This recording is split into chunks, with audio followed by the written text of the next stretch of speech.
नमो भगवते वासुदेवाय। भगवते वासुदेवाय। भगवते वासुदेवाय। भगवते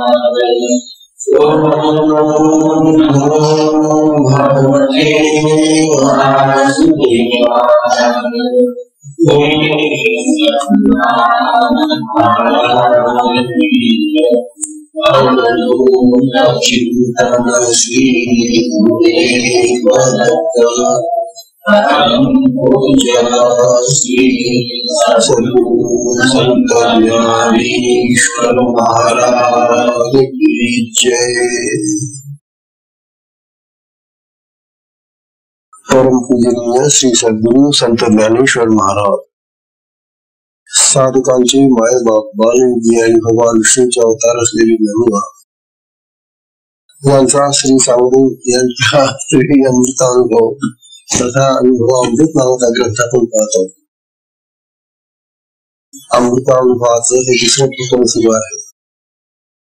या दुसऱ्या प्रकरणामध्ये ज्ञानोबा आपल्याला सद्गुरूंचं स्वरूप सांगताय।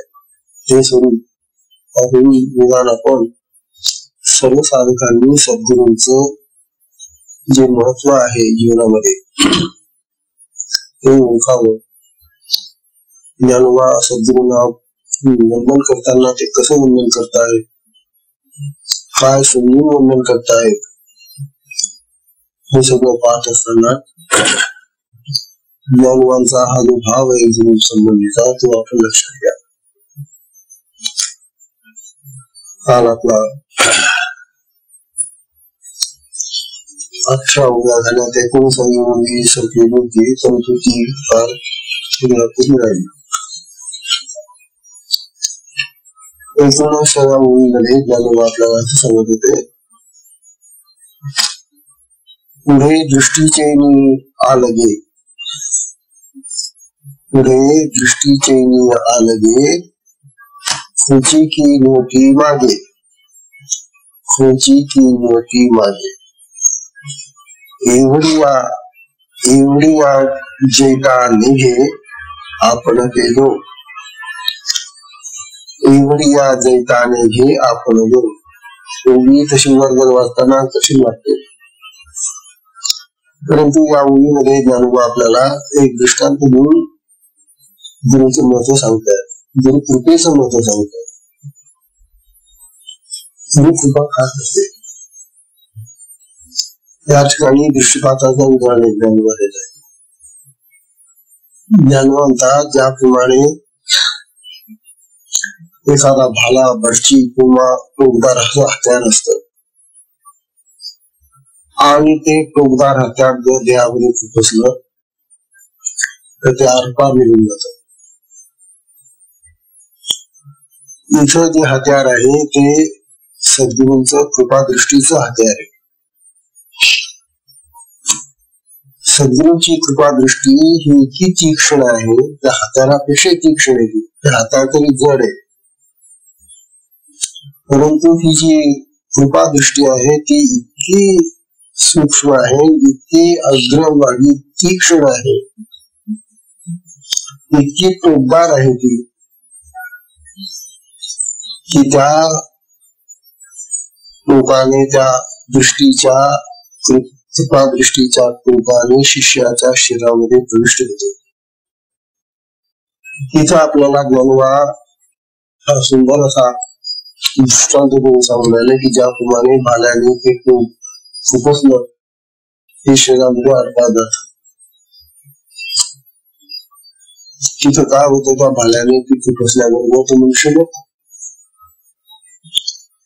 इथं जे आहे हे कृपादृष्टीचं जे टोक आहे ते त्याला जन्म मरणातून सोडवत आहे ना। हे जे दृष्टीचं टोक आहे, हे जे हत्यार आहे या ठिकाणी कृपादृष्टीचं, हे मारणार नाही, तर त्याच्या मरणाची किंवा पुनर्जन्माची जी कारण आहे ती नष्ट करते। पुनर्जन्माला कारणीभूत असलेलं हे आपल्या देहाचं जे स्वरूप आहे ते सांगतात ज्ञानोबा. आपला हा वरचा देह आहे हा स्थूल देह आहे, जड देह आहे, रक्त मांस हड्डी वगैरे त्याने बनलेला आहे.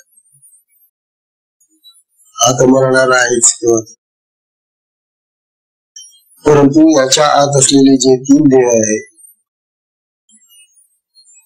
त्याला लागून असलेला सूक्ष्म देह त्याला लिंगदेही काही लोक म्हणतात. त्याच्यानंतर त्याला लागून असलेला कारण देह आहे आणि त्याला लागून असलेला महाकारण देह. काही लोक महाकारण देह आणि कारण देह एकच समजतात, कारण कारण आहे ना, जन्माचं कारण होतो तो देह. त्या देहाला कारण देह का म्हणायचं की आपल्या पुनर्जन्माला तो कारणीभूत होतो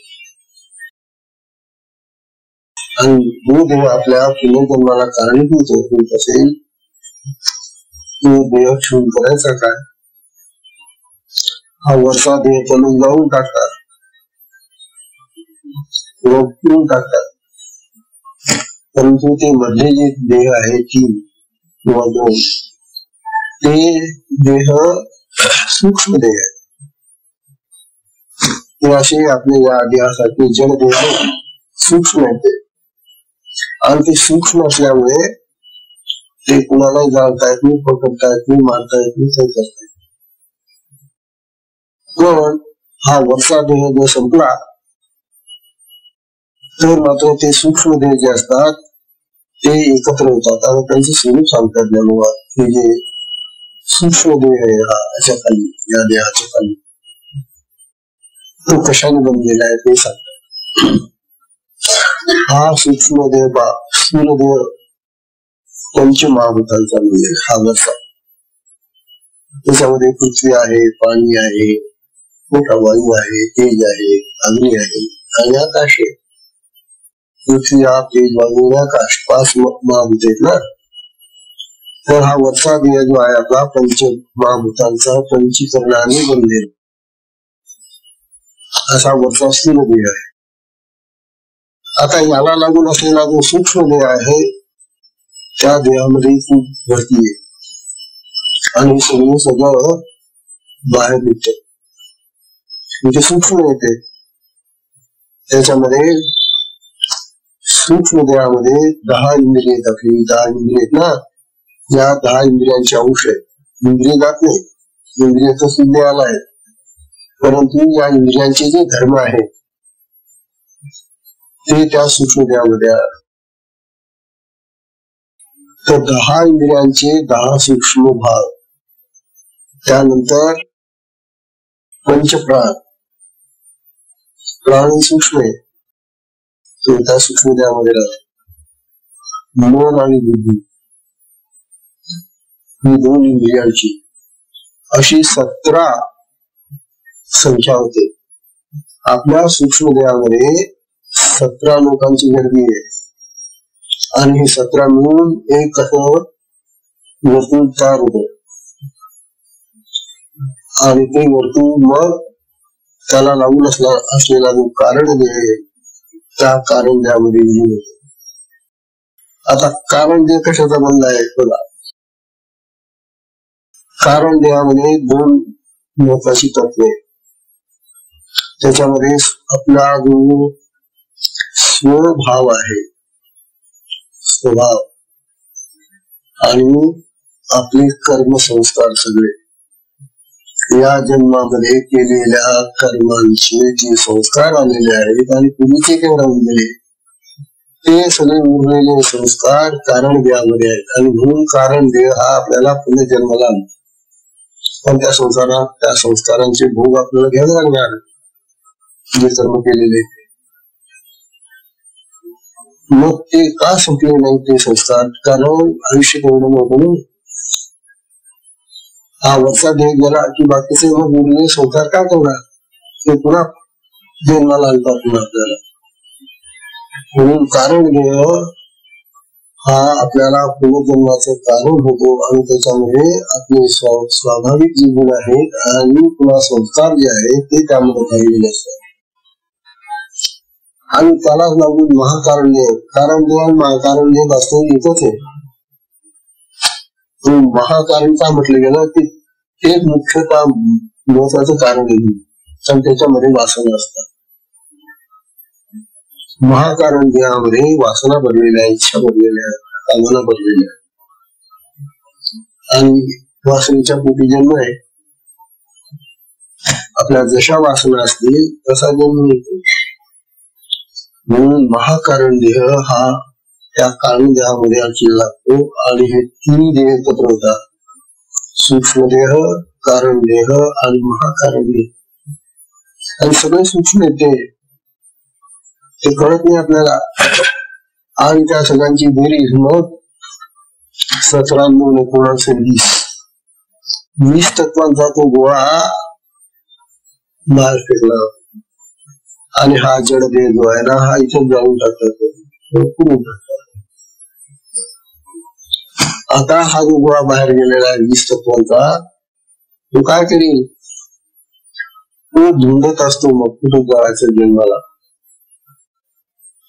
आणि मग त्याच्या संस्कारांप्रमाणे, त्याच्या वासनेप्रमाणे, त्याच्या स्वभावाप्रमाणे, कर्मसंस्काराप्रमाणे तो असा काहीतरी गर्भ धुंडत असतो, ठिकाण पाहत असतो. आणि त्याला योग्य असं जे ठिकाण असेल त्या ठिकाणी धडकतो. आता सूक्ष्म असल्यामुळे आपल्याला कळत नाही कस काय गेला तो आपल्या शरीरामध्ये,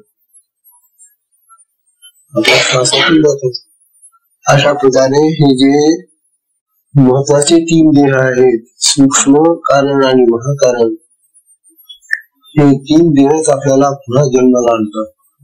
आणि त्यामुळे मग आपल्याला दुःख होतं. जन्म आला रे आला की जन्मानंतर पुन्हा सुरू सगळं. माणसाचा जन्म मिळाला तर ठीक आहे, ठीक आहे. काही काही माणसं जनावरांसाठी नसतात. आपल्याला आता ही समज आलेली, गुरु असतात, देव असतात, साधन असतं, भजन करावं देवाचं असं. म्हणून आपण थोडेसे साधक आणि सत्संगी झालो. पण ज्या लोकांना सत्संग माहिती नाही, देव धर्म माहिती नाही, गुरु माहिती नाही, साधना माहिती नाही, काहीच नाही, नुसतं खाणं पिणं जगणं, जे नुसते खाता पिता जगतात अशी माणसं म्हणजे पशुपिंड माणसं, प्राणी येते, जनावर येते. मग अशा जनावरांच्या स्वरूपामध्ये तो जन्म जर आपला झाला पुन्हा, काही न साधना नाही, काही नाही, पुन्हा दुःख होईल. यासाठी आपण सर्व साधकांनी साधना करावी. आपल्याला सद्गुरू लाभलेले आहेत. मग आपले सद्गुरू काय करतात? आता हे जे त्यांनी शस्त्र कृपादृष्टीचं खोचलं आपल्या शरीरामध्ये, आपल्या देहामध्ये ते कृपादृष्टीचं शस्त्र खुपसलं गुरूंनी, की आपला हा वरचा देह तर कायम राहतो. परंतु त्याला लागून असलेले हे जे 3 देह आहे ना, ते निघून जातात, नष्ट होऊन जातात. सूक्ष्म देह जळून जातात. आणि कारण देह आणि पुढचा महाकारण देह आहे ते निवृत्त होतात, ते नाश होतात, ते नष्ट होतात.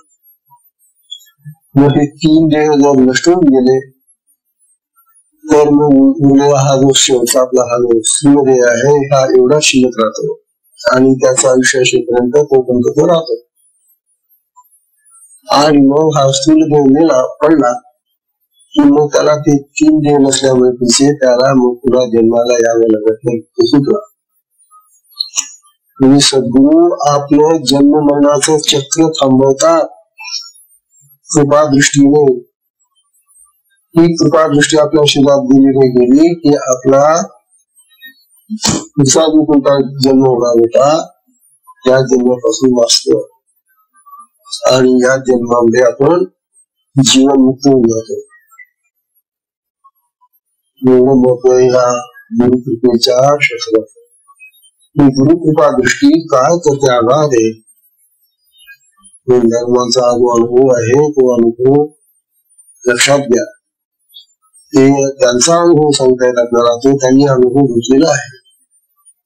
आणि म्हणून सद्गुरूच्या कृपा दृष्टीचं किती महत्व आहे हे त्यांनी आता या श्लोकामध्ये, या ओळीमध्ये सांगितलेलं आहे.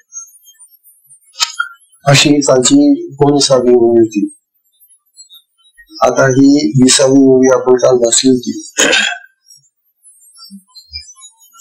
या 20व्या ओळीमध्ये ज्ञानोबा सांगून आले, जेव्हा 20वी ओळी आहे का, लघुत्वाचे मुद्दले,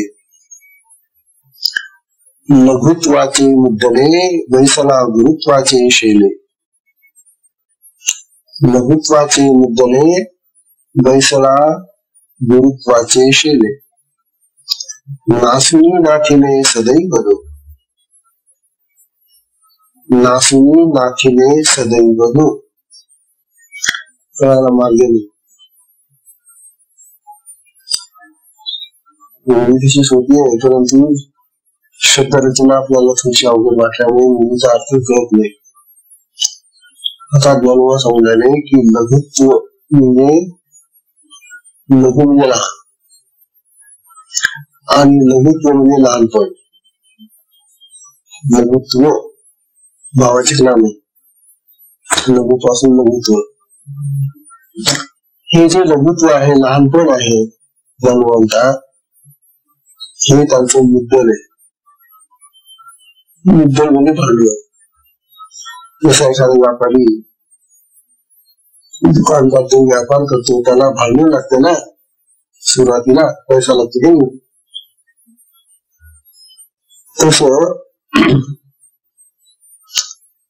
भांडवल या गुरुला काय मिळालं, त्या शिष्याचं लघुत्व मिळालं. गुरु होण्यासाठी, गुरुत्व प्राप्त करण्यासाठी शिष्याचं लघुत्व हेच त्यांना भांडवल मिळालं. बरोबर, शिष्य लहान आहे, शिष्य तर किती लहान आहे जगातला, आणि गुरु तर परब्रह्म स्वरूप आहे. कुठे ते परब्रह्म स्वरूप, आणि हा शिष्य जगातला जीवभाव थोडासा. त्यामुळे दोघांमध्ये महान अंतर आहे. गुरु खूप मोठे आहे आणि शिष्य खूपच लहान आहे, छोटासा. तर हे जे शिष्याचं लहानपण आहे, हेच गुरुचं भांडवल, मुद्दल आहे. कशासाठी? त्यांना गुरु होण्यासाठी, ते गुरु पदावर बसण्यासाठी. आता मला गुरु कोण म्हणेल बा, तेव्हा मी गुरु येईल. जर या शिष्याचं हे लघुत्व घालवलं, तो शिष्य लहान आहे, त्याचं जे लहानपण आहे, त्याचं जे काय जगातलं अज्ञान आहे, त्याची जी अविद्या आहे, त्याची जी माया आहे, ती घालवायची. लहानपण म्हणजे कशाने आलं येते, असं तो आत्मा आहे. शिष्य कितीही लहान असला तरी त्याच्यामध्ये आत्मा आहे की नाही.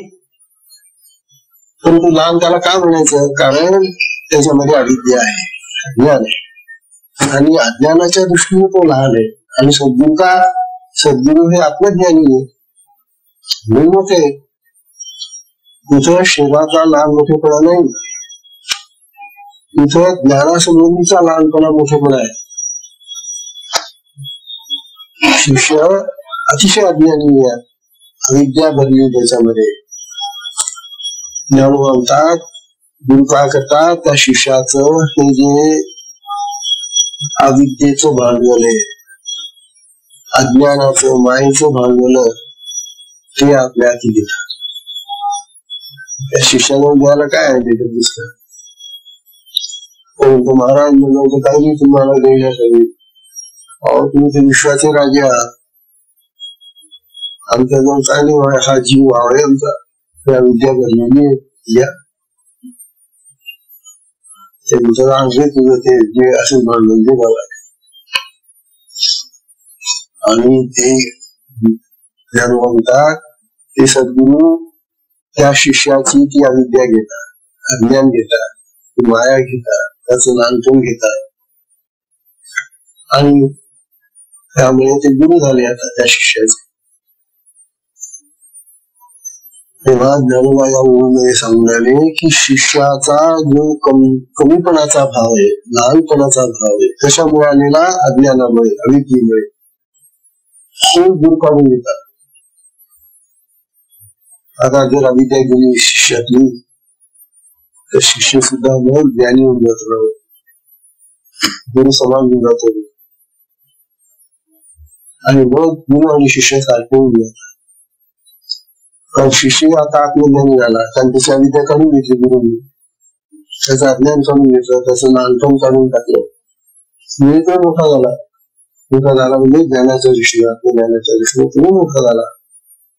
आणि असं त्याला आपल्या सारखं बनवून सोडता, आत्मज्ञानी करून आपल्यासारखा मोठा बनवता शिष्याला. पण ज्ञानोबा असं सांगतात पुढे की केवळ त्या मुद्दलामुळे गुरु मोठे झाले का? नाही. त्याचं ते लहानपण घेतल्यामुळे गुरु झाले काय? नाही. तर पूर्वीपासून गुरु आहेतच, गुरुपासूनच ते गुरु, अगोदरच ते मोठे आहेत. हा त्या संबंधामुळे लहान मोठेपणा आला होता. शिष्याच्या संबंधामुळे शिष्य लहान आणि गुरु मोठे हा भेद आपल्याला गुरु शिष्याच्या बोटामधून आलेला होता. परंतु आता तो जो शिष्य आहे तो गुरु सारखा झालेला आहे, गुरु समान झालेला आहे, गुरु गुरुमध्ये सारखेपण आलेला आहे, म्हणजे अद्वैत झालेला आहे, अभेद झालेला आहे. असा अभेद झाला असताना गुरुचं पूर्वीचं जे महत्व आहे ते तसंच आहे. काय ह्या शिष्याचं हे घेतल्यामुळे तो मोठे झाले? तात्पर्य असं की गुरु रूपाने तर ते मोठे आहेतच, परंतु ते ज्या शिष्याचं लहानपण घेऊन मोठे झाले तो त्या शिष्या संबंधीचा लहानपणाचा मोठेपणाचा हा भेद शिष्यामुळे आलेला होता. ज्ञानोबा सांगतात का गुरुची कृपा आहे, का गुरुचं सामर्थ्य आहे आणि त्याच्या अंतःकरणामध्ये भरलेलं हे अज्ञान काढून घेणं, त्याच्या अंतःकरणामध्ये भरलेलं हे जे अविद्येचं मायेचं पटल आहे ते काढून घेणं, विकून घेणं आणि त्याला आपल्यासारखं बनवणं, आत्मज्ञानी बनवणं, हा गुरुचा केवढा प्रभाव, केवढं सामर्थ्य, केवढं महत्व आहे. आणि असं कोणी करू शकत नाही. गुरु सारखं दैवत नाही, गुरु सारखं दैवत जगात नाही. आहेत देव, पुष्कळ देव, परंतु कोणत्या देवांना हे असं करता आले नाही. आणि जेवढे देव दिले त्या सगळ्यांनी गुरु केलेले. बघा तुम्ही, सगळे आपले जेवढे देव आहेत प्रभू रामचंद्रांनी गुरु केलेले, भगवान कृष्णांनी गुरु केलेले, सगळ्यांनी गुरु केलेले. तात्पर्य असं की गुरु हे सगळ्यात श्रेष्ठ दैवत आहे आणि तेच त्या शिष्याला आत्मज्ञानी करून जीवन मुक्त करतात. हे ज्ञानोबांनी या ओळीमध्ये सांगितले. लघुत्वाचे मुद्दले बैसला गुरुत्वाचे शेले. गुरुत्वाचे शेले म्हणजे गुरुत्वाच्या पदवीवर बसले गुरु. नासुनी माथिले सदैव नासुनी माथिले म्हणजे काय? त्याचा जो अविद्येचा नाश केला गुरुंनी, त्याचा जो लहानपणाचा भाव होता तो नष्ट केला गुरुंनी. नासुनी माथिले म्हणजे नष्ट करून टाकला. गुरु मोठे दैववान झाले आणि गुरु दैववान म्हणून शिष्य दैववान झाला. तो शिष्य मोठा भाग्याचा झाला, मग दैववान. त्या शिष्याला असे गुरु मिळाले की ज्या गुरुंनी त्याला गुरु समान म्हणजे आत्मज्ञानी बनवलं. अशा प्रकारे गुरुंमुळे भाग्य प्राप्त होत. बरं, आणि हे जे भाग्य प्राप्त झालेले हे अखंड टिकणारं भाग्य आहे, चिरंतन टिकणारं भाग्य आहे. हा जो शिष्याला आलेला मोठेपणा आहे हा अखंड राहणार आहे. शिष्याला धन दिलं, शिष्याला बायको दिली, शिष्याला मुलं बाळ दिली आणि मग प्रपंच वाढला शिष्याचा दूरचा मोठेपणा. मुला हे गेल्याने तो शिष्य आणखी जास्त दूर पडला जातो. त्या मायेमध्ये आणखी जास्त अडकतो तो. गुरुचं काम अडकवण्याचं नाहीये, गुरुचं काम सोडवण्याचं आहे. म्हणून शिष्याने कधी गुरुजवळ असं धन मागू नका जेणेकरून आपण आणखी अडकू. पण साधकांना माहिती नसतं, ते गुरुला आपला एक ध्येय समजतात आणि ते तसंच मागतात जगातले लाभ. गुरुला करुणा येते, काय करावं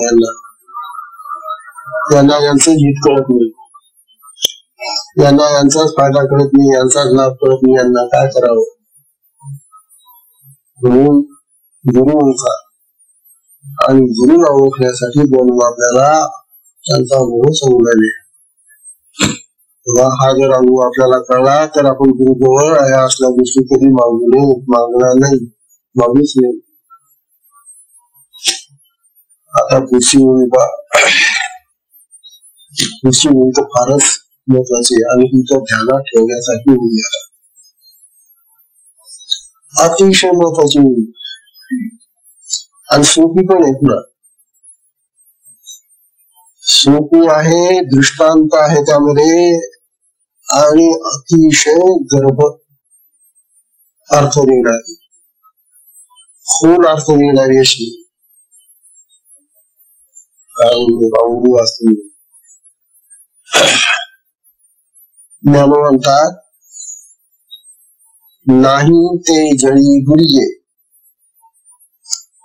नाही ते जळी गुरिये, तै घनवटे जेणे तारीजे, तै घनवटे जेणे तारीजे, जेणे तरली आहे नुरिये, जेणे तरली आहे नुरिये, कवळीये ठाई. पुन्हा वाचतो, समजून घ्या.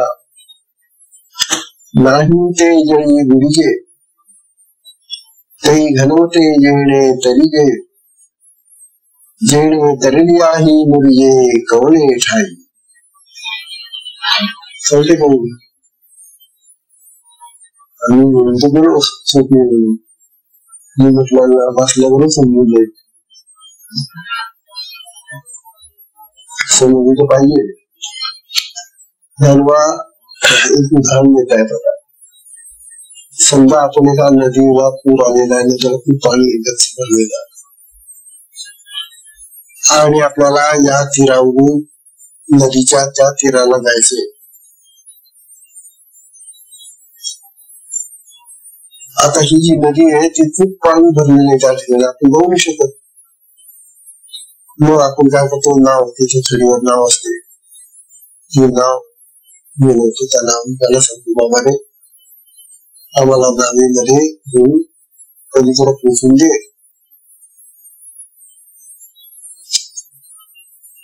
जेव्हा उदाहरण असं घेऊन राहिले आता की जी नाव आपण घेतली आता ती नाव लाकडाची आहे, तुम्ही लाकडाची बनवतो का? अशी ही जी लाकडाची बनवलेली नाव आहे,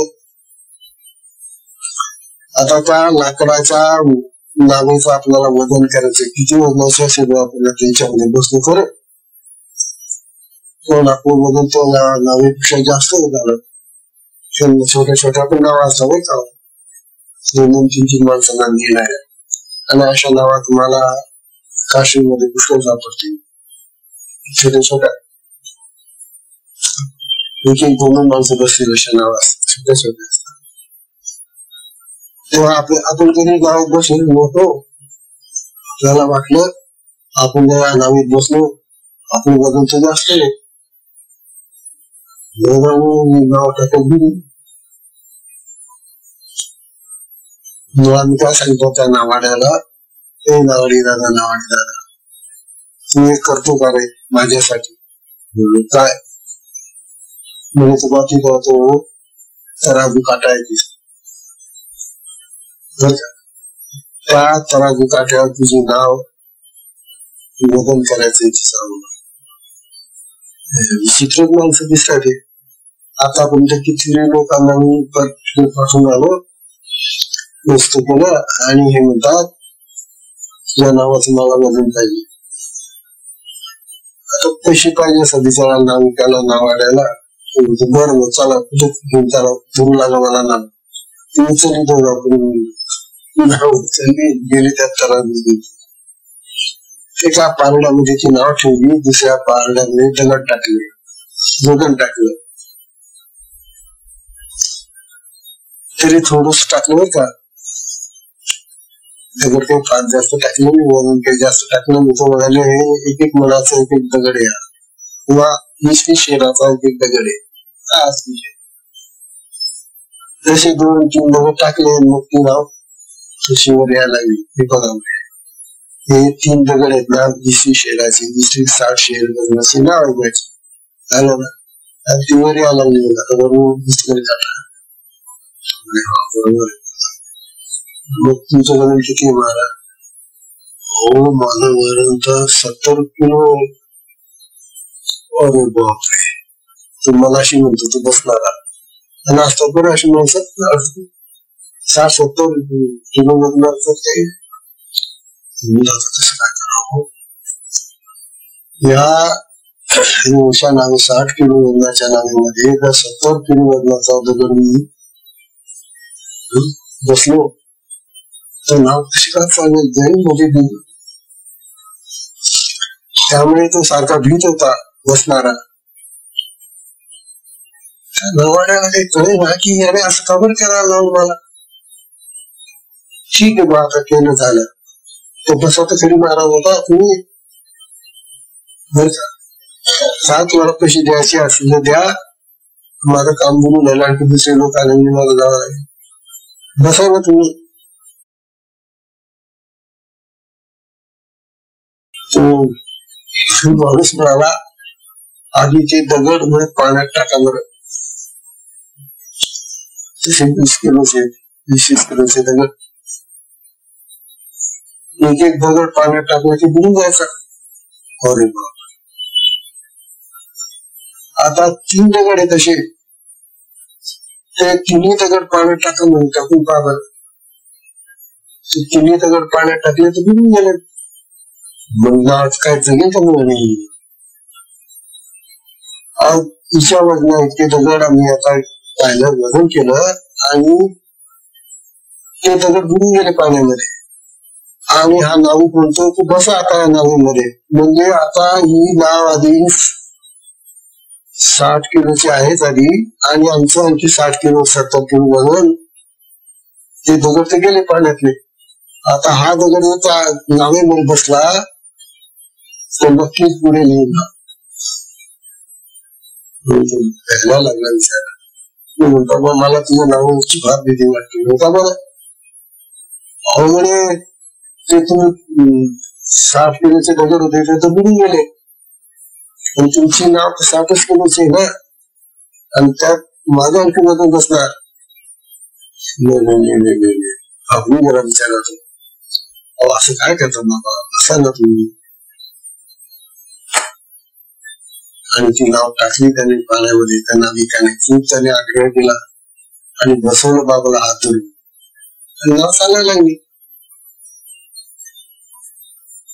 आता नाव करते कोणी तुम्हाला तो नाविक म्हणतो बाबा बघा आता नाव चालली गेली तुम्ही बसला आपला व्यवस्थित काय झालं म्हणे. नाव काय चमत्कारिक दिसते. हो नावच आहे ती. नावाचा हा गुणधर्म आहे बाबा. नाव तारक असते मारक नसते. तारून नेणारी हे नाव बुडवण्यासाठी तुम्हाला येणार तुम्ही सद्गुरूंचं कार्य असेल.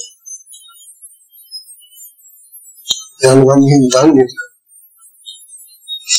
मानवांनी उदाहरणाचं घेतलं आता की आपण सगळे लोक या मायानगरी या मायेच्या प्रवाहामध्ये नदीमध्ये वाहतो. हा प्रपंच म्हणजे काय माया प्रपंच प्रवाही वाहतो. हा प्रपंच हा संसार म्हणजे एक नदी आहे आणि म्हणतो सुद्धा आम्ही काय करावं, आम्ही या संसारामध्ये बुडून गेलो. बुडता तुम्ही संसारामध्ये, हो राहू आम्हाला आश्रमांमध्ये येताच येत नाही ना. हा संसार आम्हाला काही सुधरून येते, आम्हाला बुडून टाकतोय. आता संसार म्हणजे काय पाणी का, पण त्याला आम्ही पाण्याची उपमा देतो, नदीची उपमा देतो. म्हणून जे वास्तविक पाणी नाहीये त्या पाण्यामध्ये आम्ही बुडून राहिलो आहे की नाही. संसारात बुडून म्हणजे काय झालं, भवसागरात बुडून राहिलो आम्ही, काय करावं म्हणतो सुद्धा आम्ही. हा भवसागर आहे, भव म्हणजे संसार. संसार रूपी सागरामध्ये आम्ही बुडणारे जीव आहोत. म्हणजे भवसागर म्हणजे त्याच्यामध्ये पाणी असतं का भवसागरामध्ये, खऱ्या सागरामध्ये असेल पाणी, परंतु हा संसार रूपी सागर आहे, हा पाण्याने भरलेला आहे का, मग तुम्ही कशी काय बुडता. नाही ते जळी बुडीजे, म्हणतात अरे वा शिष्या, तू नसलेल्या जळामध्ये नसलेल्या पाण्यामध्ये बुडून राहिला. नाही ते जळी बुडीजे. आता हा बुडणारा जो जीव आहे, मनुष्य आहे, साधक आहे, शिष्य आहे, ते गुरुने पाहिलं. अरे अरे आपला शिष्य, आपला साधक बुडून राहिला, हाका मारून राहिला, मारा धावा धावा बुडाने संसारामध्ये. नाही ते जळी बुडीजे. आता गुरु धावत आले. गुरु आता कसे पहा, काही घनवटे देणे तरी.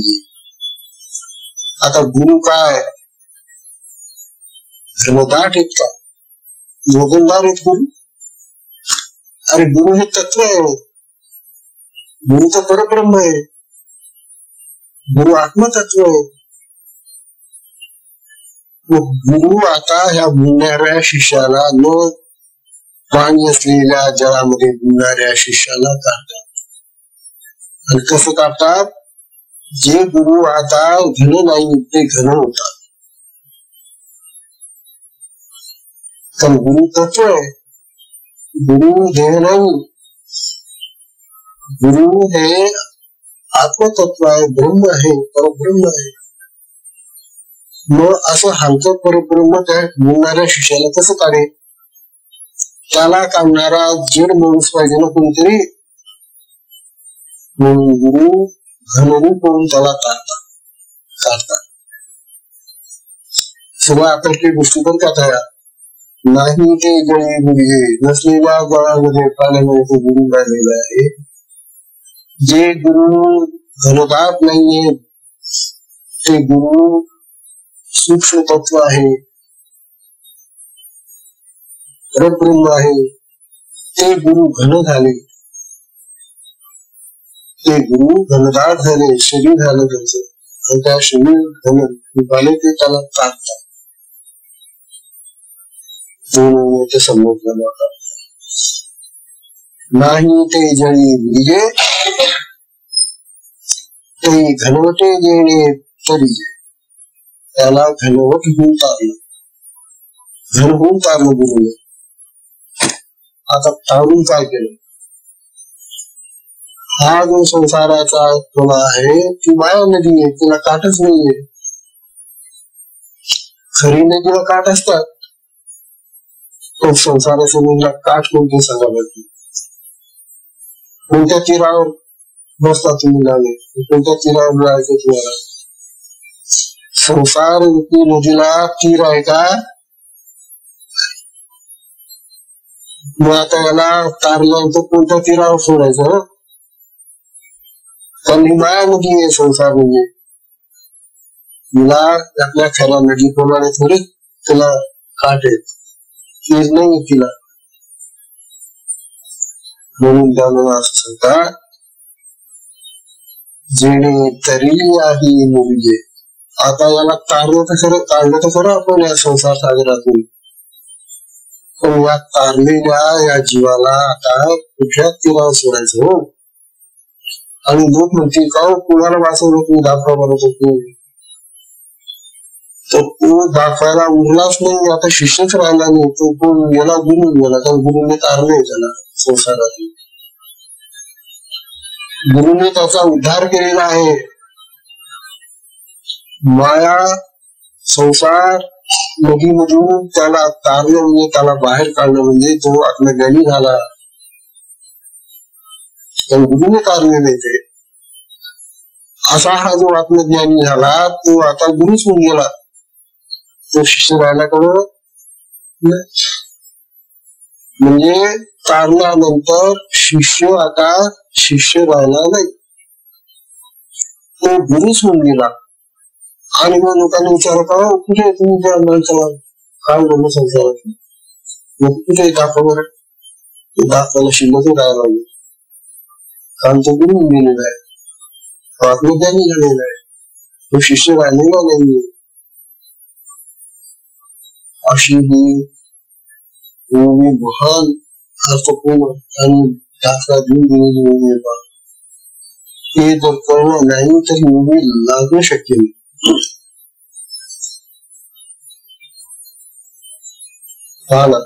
जेणे तरली आहे मुरली तारून सुद्धा तो शिल्लकच राहिला नाही. वाचवलं त्याला, काढलं त्याला त्या भवसागरात, पण तारल्यानंतरही तो शिल्लकच राहिला नाही, बुडलाच नाही दाखायला का. पण तो शिष्य म्हणून राहिलाच नाही. आता तो गुरु स्वरूप गेलेला आहे, आत्मज्ञानी झाला. तो गुरु त्याला तारलेले, माया नदीतून काढलेले आहे, संसारातून काढलेले, त्याला आत्मज्ञानी करून सोडलेले. तारणं म्हणजे त्याला आत्मज्ञानी करून. आपल्याला गुरु तारतात म्हणजे काय करतात, निसर्ग संसारातून बाहेरून काढत, तर आपल्याला त्यांच्यासारखं आत्मज्ञानी करतात. मग आपण गुरु समान होतो आणि मग आपला शिष्यत्वाचा जो नवीपणा लहानपणा असतो तो नाहीसा होऊन जातो. आपण गुरु समान होऊन जातो. ही गुरुची किमया आहे, ही गुरुची महत्ता आहे.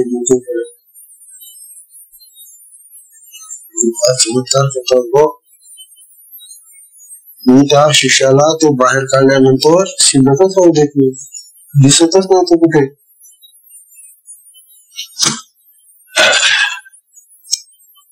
ही मूवी वाचल्यानंतर त्या सद्गुरूंच्या बद्दल आपल्याला असं वाटतं की त्या सद्गुरूंना सोडून चले, त्या सद्गुरूंच्या जवळ जाऊन बसावं, त्यांचं सदैव ध्यान करावं, त्यांची सेवा करावी,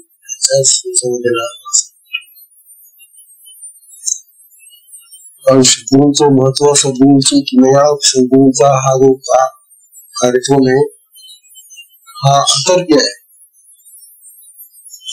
अशा माया नदीतून जिथे पाणी नाही तिथून बोलणाऱ्या साधकाला तो सद्गुरू, जो आत्मज्ञानी परब्रह्म स्वरूप असलेला गुरु धरून कोण तारतो आणि तारल्यानंतर त्याला शिल्लक राहू देत नाही. शिष्य त्याला दाखवता येत नाही जगाला की हा शिष्य याला तारल्यावर कमी, कारण तारलेला शिष्य शिष्य राहतच नाही, हे सद्गुरू झालेला आहे.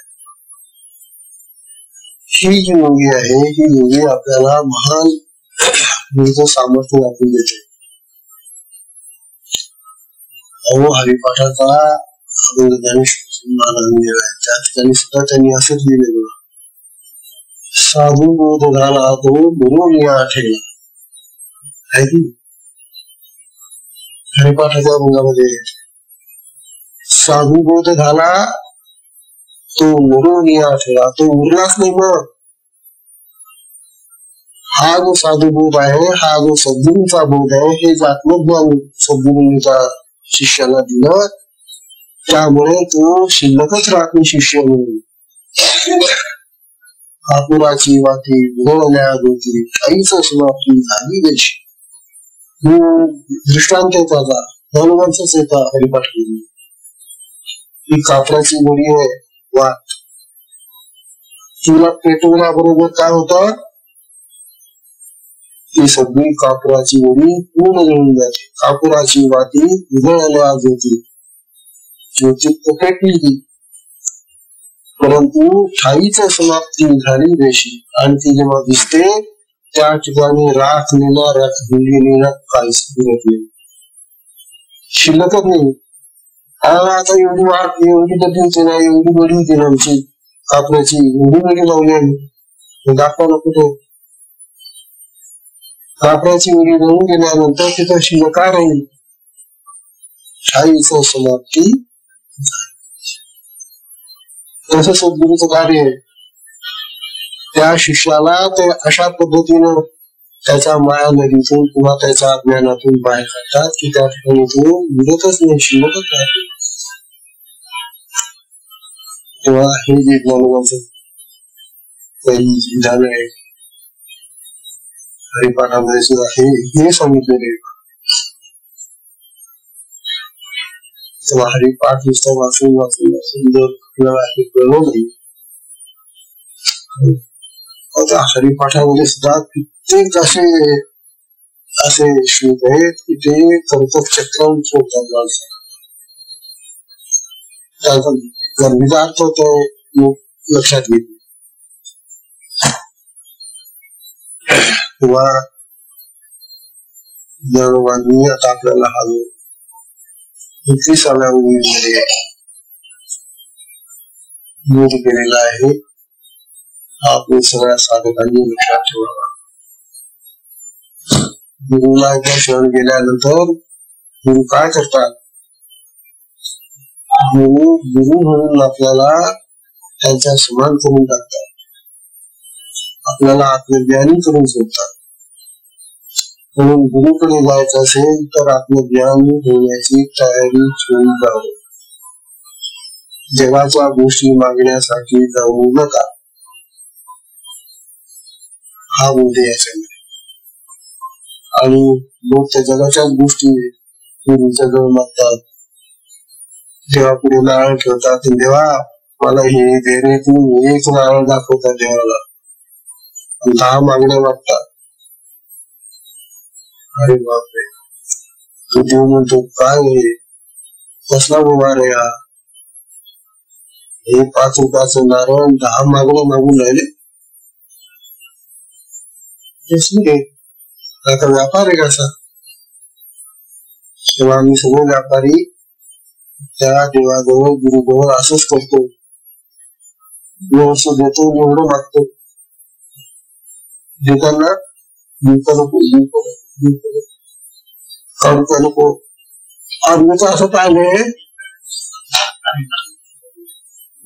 पाहिलेलं आहे, आमच्या पुढे येतात ते करतात, आता दक्षिणा ठेवायची ना, मग ते खिशातले पैसे काढतात, आमच्या समोर बोलतात, आणि त्यातल्या त्यात कोणती नोट हलकी जुनी फाटली कमी पैशाची ती नोट लिंबू काढतात आमच्या समक्ष, आणखी 2 रुपयाची नोट असलेला ती ठेवतात त्यामध्ये, आणखी ते बाकीचे 100च्या 50च्या वगैरे ठेवतात आणि पाहतो.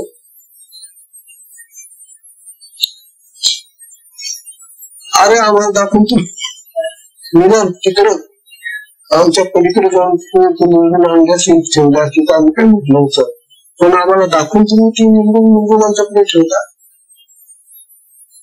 काय हा भाव आहे, भक्ती आहे काहीच नाही आमच्याजवळ भाव भक्ती नाही. आणि तिथे एखादा व्यापारी असला किंवा कोणी असला ना, त्याला पटकन काढून देतात, है की नाही. पोलिसांनी पकडलं आहे जरा फार घेऊन तिथे मात्र पटकन काढून देतील देताना पाहून पाहून पाहून चिकन चिकन चिकन फाटके फाटके फाटके कमी कमी काय दृष्टी.